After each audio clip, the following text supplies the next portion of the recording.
দম্পতির দেহ উদ্ধার বাড়ির ভেতর থেকে। রূপকুমার বাউরি বয়স 40 ও মালা বাউরি বয়স 35। তাদের মৃতদেহ উদ্ধার হলো শনিবার সকালে। পরিবারের সদস্যদের দাবি, রূপকুমারের দেহ ঝুলছিল সিলিংয়ে, মালার রক্তাক্ত দেহ পড়েছিল মেঝেতে। আসানসোলের কুলটির আলডি গ্রামের ঘটনা।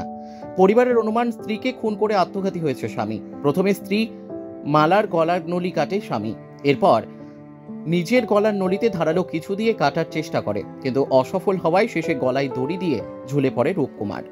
খবর পেয়ে ঘটনাস্থলে কুলটি থানার নিয়ামতপুর ফাঁড়ির পুলিশ পৌঁছায়। পুলিশ মৃতদেহ দুটি উদ্ধার করে ময়না তদন্তের জন্য আসানসোল জেলা হাসপাতালে পাঠায়। হাসপাতালে দেহ দুটি নিয়ে আসার পর দুজনের গলাতেই ক্ষত ও রক্ত দেখা গেছে। রূপকুমার পেশায় রাজমিস্ত্রি, কখনো গাড়ি চালাতেন। মালা লোকের বাড়িতে পরিচারিকার কাজ করতেন। তাদের 4 মেয়ে। বড় মেয়ের বিয়ে হয়ে গিয়েছে। সংসারে অভাব নিয়ে প্রায় অশান্তি লেগেছিল।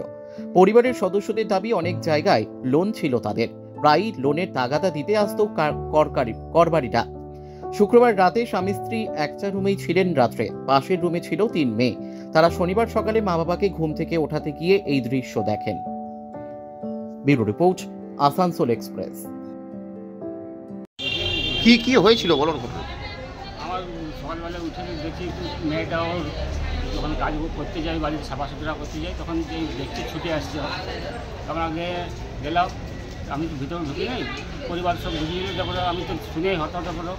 আমি তখন তুরন্ত আমি গিয়ে আমাদের পাড়ার যে কমিশনারের কাছে, কাউন্সিলরের কাছে আমি ছুটলাম, দেখিনি যে হট করে গেলাম যে এই পুলিশের ব্যাপার আছে, তো হট করে খবর দিতে গেলাম ওকে। আর ওরা ফোন করলো পুলিশে, আর পুলিশে দেখেছে সব কিছু ঝুলাঝুলি ব্যাপার। তোমরা তো বডিগুলো দেখেছো? বডিটা আমি এখানে দেখিনি, আমি যখন বার করে আসলাম বডিটা দেখলাম। তখন কি দুজনে গলা কাটা ছিল? তখন পুলিশ তখন সামনেই ছিল। আর তোমার ভাই কি ঝুলছিল? ওটা দেখিনি, না, কি শুনেছো? আমি শুনলাম। কিন্তু দুজনেরই গলা কাটা ছিল। তোমার নাম? আমার নাম অর্জুন। আমরা সকালে এসে দেখলাম এটা যে কী বলে যে ও নিজের বাড়ির মধ্যে যে অবস্থা দেখলাম আমরা, সে অবস্থার মধ্যে দুজনে শুয়ে আছে দুজন। আমরা সেই পর্যন্ত কোনো বুঝতে পারিনি। আমরা পুলিশকে ফোন করি, আমরা একজন ফাঁস লাগিয়ে ঝুলিয়েছিল, একজন নিচে পড়েছিল একজন। তারপর যখন পুলিশ আসে, যখন তদন্ত করে, যখন তারপরে এই গল্পটা হয়েছে যে কিলো আমরা যখন পুলিশ এসে সব তদন্ত করি, তারপর আমরা সঙ্গে সঙ্গে সরাসরি পুলিশে মানে কি ওই যে মৃতদেহের পাশ থেকে কোনো ছুরি কিংবা কিছু হয়েছে মনে করছেন আপনারা? ওইটা তো আমরা তো তখন দেখি না, পুলিশে যা করেছি ওটা আমরা দেখেছি। কি অবস্থা ছিল? পুরি কিছু নিয়ে গেছে ওরা নিচে শোন অবস্থা ছিল, একজন খালি ফাঁস লাগানো ছিল।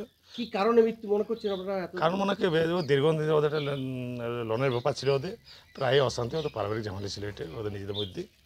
তাদের আর ওদের আশেপাশে যে ভাই দাদা, ওদের সাথে কোনো ব্যাপার নেই, ওরা বুঝাইতো, সবাই আমরা বুঝেছি, আমরা বোধ চেষ্টা করেছি বুঝাবার। তাহলে কি মনে করছেন আপনারা যে আর্থিক ধার লোন হয়েছিল বলেই কি এই ঘটনা?